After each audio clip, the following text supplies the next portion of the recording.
Hey everybody, I'm Butch Vig. Good day. Good day to you indeed, sir. How are you today? I'm good. It's the middle of the afternoon here. I think it must be the morning down there for our chat, right? What time is it there? It's 7:23 a.m. Can you see the bags underneath my eyes? Can you? Well, I'm in Salt Lake City here in the middle of the heartland of the US, and we have the night off, but we're playing here tomorrow. We have four shows to go on the US tour, and then we off for a few days, then we head down to Mexico. Wow. And then over this side of the world. Yeah, and we're headed down to New Zealand, Australia in December, and we are so psyched to be coming there. We've always had a huge fan base there, and I'm sort of going down there to play shows, but also I'm going early and I'm going to stay late in Australia, so I actually can be a tourist for a few days. And I'm bringing Same. my wife along, who's never been there before, so I'm really psyched to come back there. Nice. Well, if you get stuck in Brisbane and you need a tour guide, mate, just grab my number off Janine and I'm more than happy to run you guys around and show you the sights of Brisbane. Okay, you might be sorry that you offer that, Chris. Mate, I'm never sorry when I offer things like that. All right, cool. Sweet as, brother. All right. Well, as you say, Garbage hit Australia in around 1 month as part of Good Things Festival 2025, which kicks off in Melbourne on December the 5th, then hits Sydney and Brisbane over consecutive days. Now, I know you're already out on tour, bro, but are you going to have a chance to repack before you come, or are you just going to bring what you've got on the road now? Yeah, when we finish the US tour, we're home for about 4 days or 5 days, and we go to Mexico. Then we're back for about a week or so before we head down to the New Zealand Australia run. But as I said, I'm coming early. I'm going down to New Zealand early, and then we're going to stay extra time in Australia because I haven't been there for a while. You know, Garbage hasn't been there for a while, and I want to be able to take in the the country and spend some time there. Like on the U.S. run, it's like we play a show, then we get on the bus, we drive overnight. We play a show, get on the bus, and drive overnight.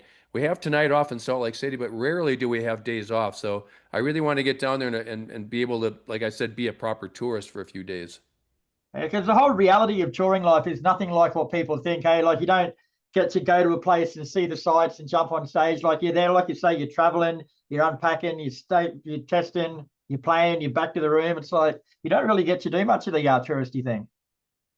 No, it's touring is not that glamorous. I mean, the travel is an incredible grind, but the 2 hours we're on stage every night make up for it. It's like a huge adrenaline rush that you can't get, or I can't get from a recording studio.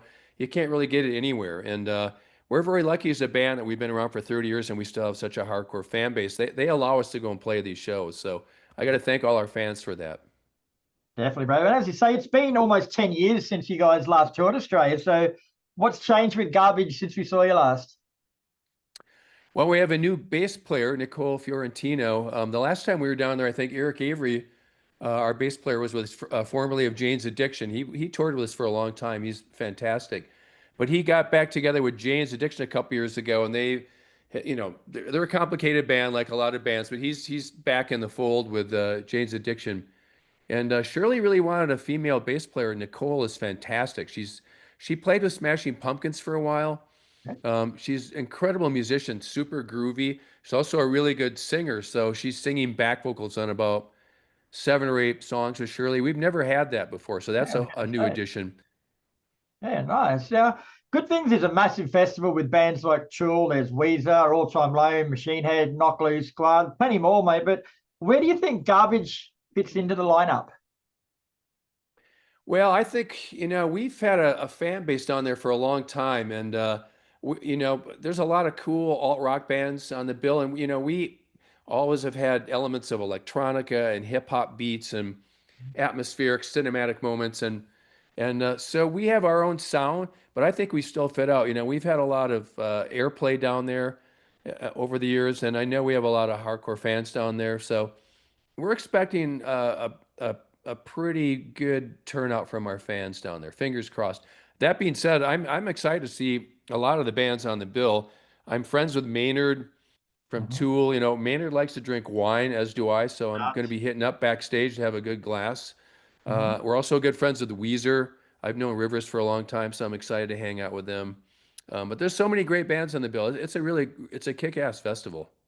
It is like one of the best things about it, like in my opinion anyway, is like the diversity of bands on the lineup. Like you got pretty much every genre covered. Like it's sort of a new thing these days. So that like usually they used to, if it was a metal festival, they're all metal. If you know, if the rock festival is all rock. But I'm actually liking this new trend of putting a bit of everything on because it appeases everyone in the one day. Yeah, you know, that's become more of a thing in like the last 10 years or so, I would say. When we first started touring and doing festivals, the festivals, you know, were very more specific to a genre, like in South America or in Australia or in the US.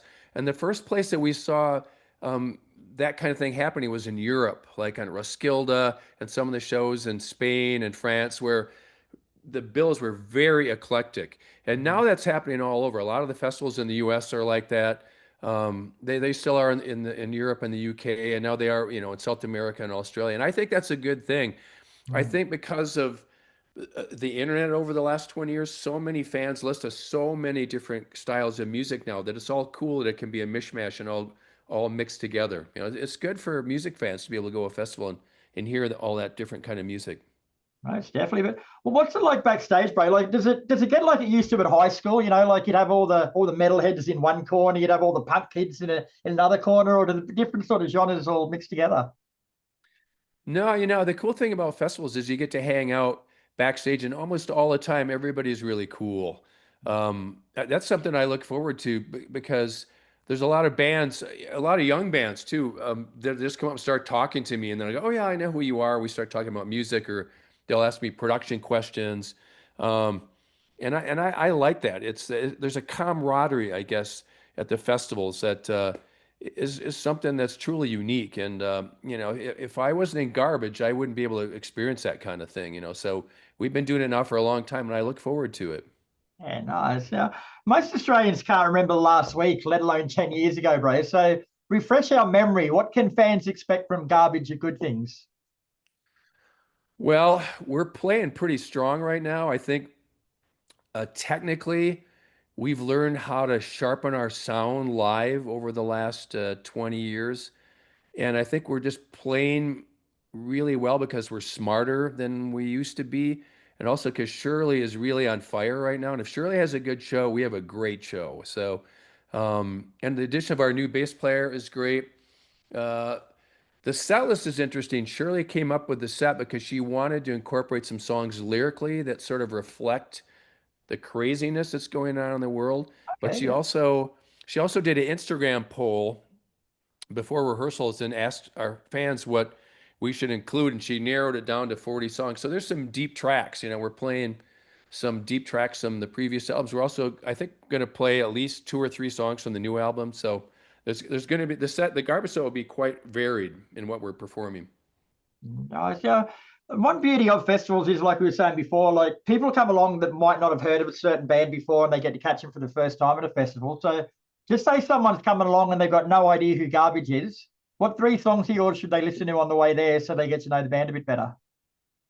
Well, probably some of the early hits that we had, probably Stupid Girl and Only Happy When It Rains, and Cherry Lips. That was a massive hit for us in Australia years ago. And there's also some of the songs on the new record we've been playing are going down really well. There's a song called Chinese Firehorse, which is a stomper live. And I guess we're playing four songs right now.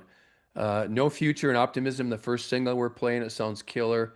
And I don't know if we'll play this at the festival, but we'll be playing this at our own shows. The Day That I Met God, which is the last track on the new record, it's very sort of Pink Floyd proggy, and it just sounds fantastic live. We really, I just love playing it live every night, and I'm pretty sure that'll be in our own shows. I'm not sure if it'll be in the festival, but if our hardcore fans come to our own shows, they'll be able to hear that track. You do any your own shows? So I had a quick look through last night and I couldn't spot any.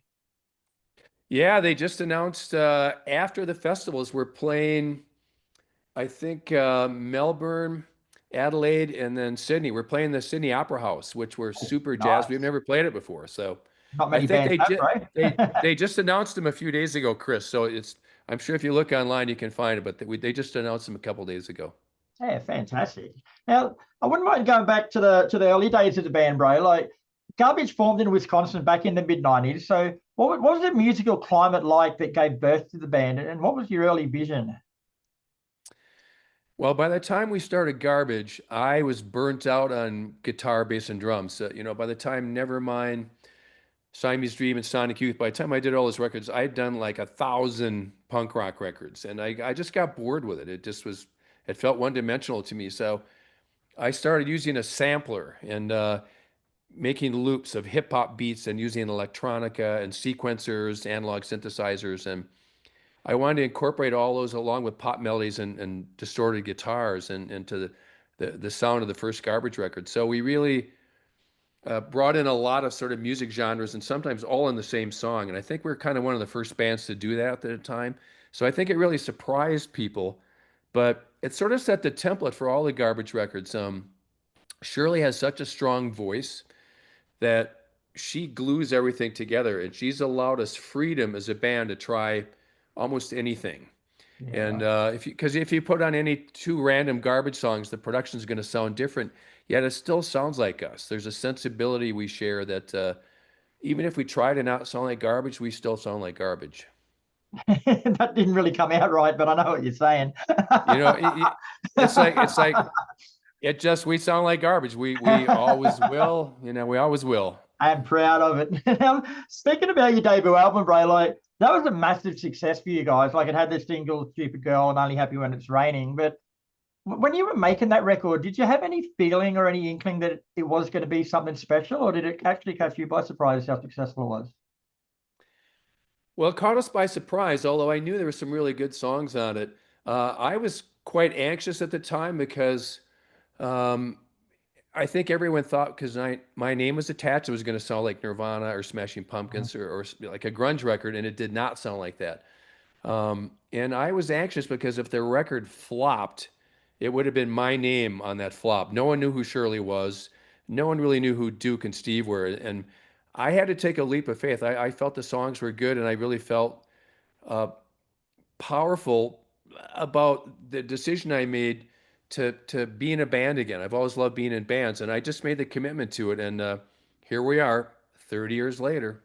Fantastic. Now, I hope I've done my research properly because I didn't double check this, but I've came across something that said you guys performed and co-produced the theme song to the 90th James Bond film, The World Is Not Enough. Is that true? That is true.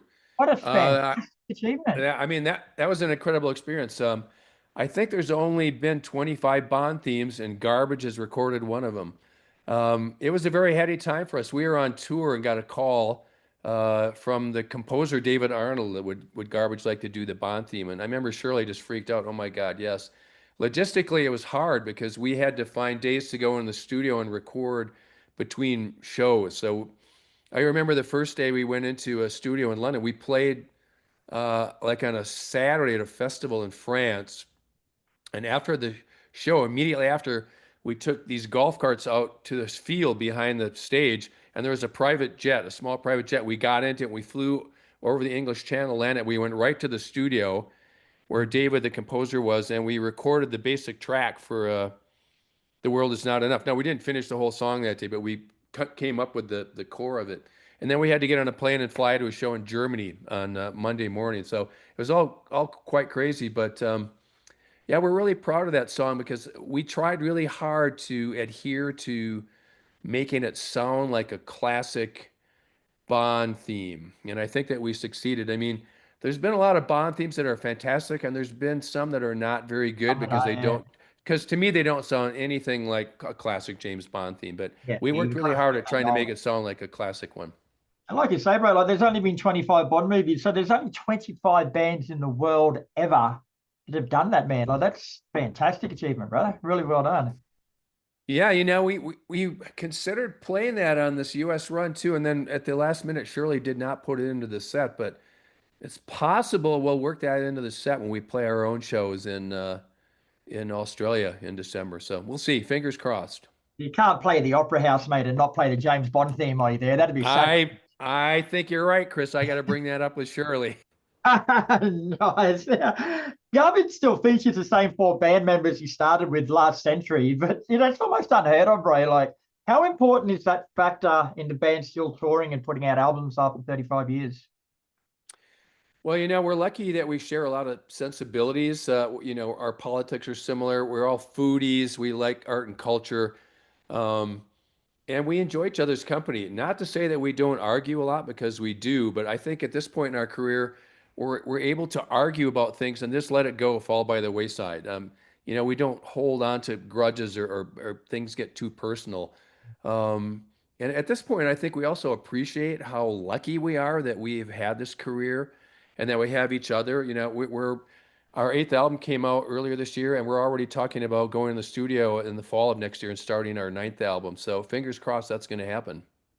Fantastic, brother. Well, thanks very much for your time, Butch. It's been a pleasure speaking with you. Garbage are here from December 5th for the Good Things Festival. You've got your own couple of shows too, I've just found out. So hopefully I get to pick you up in Brisbane, mate, and I'll take you around to see the sites. Yeah, Chris, thank you so much. And thank you to all our fans down in Australia, man. You've been there for us for 30 years, and I will see you in December.